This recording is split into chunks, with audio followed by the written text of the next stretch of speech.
des plus beaux monuments, Vincent, et surtout un des premiers monuments à avoir été inscrit sur la première liste des monuments historiques à protéger, notamment grâce à sa façade qui est richement décorée.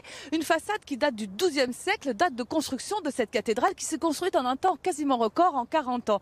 Bonjour Laetitia. Bonjour Elena. Alors, je parle d'une cathédrale du XIIe siècle, de sa façade du XIIe siècle, mais elle a quand même été restaurée au XIXe par quelqu'un qu'on connaît très bien ici à Angoulême. Oui, Paul Abadie-Fils, l'architecte qui a restauré donc cette cathédrale et qui l'a restaurée pendant 25 ans.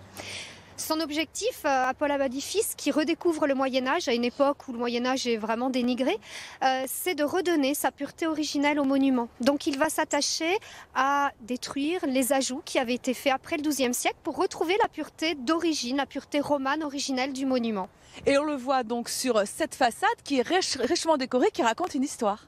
Oui, il y a plus de 70 personnages sculptés, 3 grands thèmes iconographiques, l'évangélisation, l'ascension et le jugement dernier.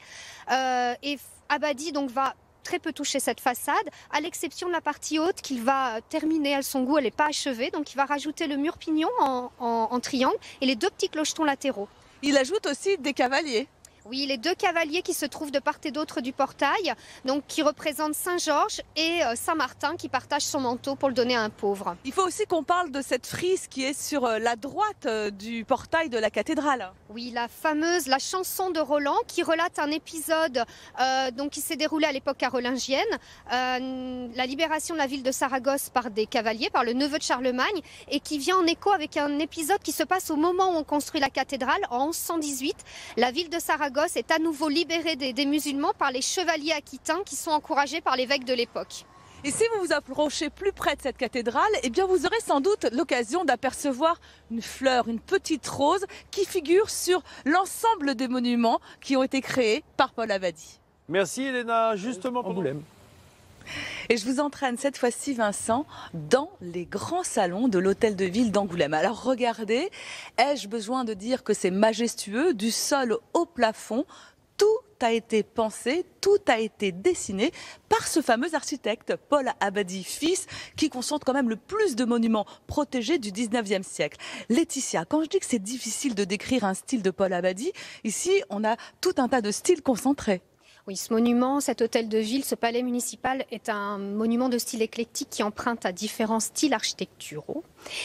Ici, dans ces grands salons, l'empreinte quand même, c'est avant tout l'Antiquité, avec la redécouverte du style pompéien qui va très bien convenir à l'Empire. On est en 1870 quand on inaugure les grands salons, donc ça convient parfaitement à l'empereur.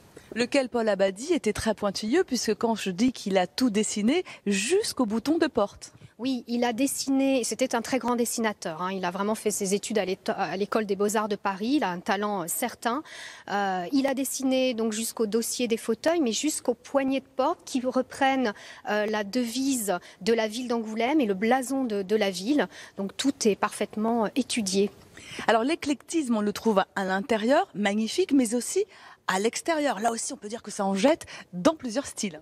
Oui, alors l'hôtel de ville a la particularité d'avoir été implanté sur un ancien château, le château des Comtes d'Angoulême, et on a conservé 2 éléments médiévaux, une tour du XIIIe siècle qu'on appelle le donjon et une tour du XVe siècle. Et tout autour, eh bien, Paul Abadie a construit son projet architectural et pour chaque aile et chaque fonction, il a adopté un style.